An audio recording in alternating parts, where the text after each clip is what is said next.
সজলদাকে ফুল নিয়ে এসেছি সজলদার বাড়ির সামনে। সজলদা এখন বাড়িতে নেই।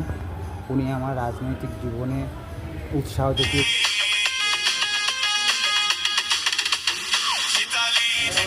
আজ একটা ঐতিহাসিক দিন, 4ঠা মে। শ্যামাপ্রসাদ মুখার্জির আজ স্বপ্ন পূরণ হলো।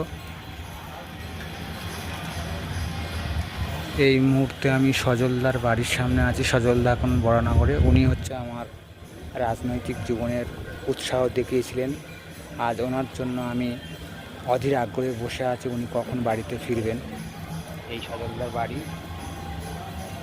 উনি আসলে আমি তবে দেখা করে যাব। গতকাল আমি দেখা করে গিয়েছি।